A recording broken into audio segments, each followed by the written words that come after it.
બોટાદ જિલ્લાના રાણપુરમાં શ્રાવણ માસ દરમિયાન માંસ મટનના હાટડા અને દુકાનો બંધ કરાવવાની માંગ સાથે હિન્દુ સમાજ દ્વારા આમરણ અનશન શરૂ કરવામાં આવ્યું છે। રાણપુર મામલતદાર કચેરી બહાર હિન્દુ સમાજના આગેવાનો ધરણા અને અનશન પર બેઠા છે। આગેવાનોનું કહેવું છે કે શ્રાવણ માસની ધાર્મિક લાગણીઓને ધ્યાનમાં રાખીને માંસ મટનના વેચાણ સામે તંત્ર દ્વારા કાર્યવાહી કરવામાં આવે। આ અગાઉ 14 ઓગસ્ટે મામલતદાર અને પોલીસને આવેદનપત્ર આપી રજૂઆત કરવામાં આવી હતી, પરંતુ કોઈ સંતોષકારક કાર્યવાહી ન થતા હવે હિન્દુ સમાજે આંદોલનનો માર્ગ અપનાવ્યો છે। અનશન પર બેઠેલા આગેવાનોએ સ્પષ્ટ ચીમકી ઉચ્ચારી છે કે આગામી દિવસોમાં તંત્ર દ્વારા માંસ મટનના હાટડા બંધ કરાવવા અંગે કોઈ નક્કર નિર્ણય લેવામાં નહીં આવે તો રાણપુર બંધનું એલાન આપવામાં આવશે। હાલ સમગ્ર મામલે તંત્રની આગામી નિર્ણય પર સૌની નજર મંડરાયેલી છે।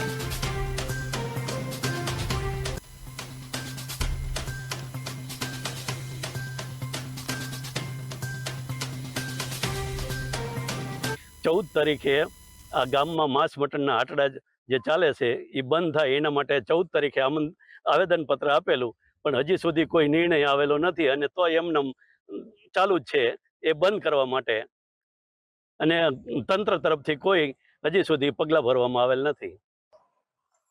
जो आ बंद नहीं थाय तो हवे पछी आगळ राणपुर बंधनुं एलान आपवामां आवशे।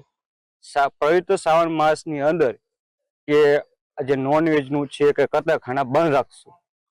અત્યારે તો આપણે ઉપવાસ ઉપર બેઠા જ છીએ અને આગામી સમયમાં બંધ નહીં થાય તો બધા ચર્ચા વિચારણા કરીને લોકોનો હિન્દુ સમાજની રાગની છે ગામ બંધ કરીને કતરખાના બંધ કરાવવા છે શ્રાવણ માસ થવા પણ જોઈએ।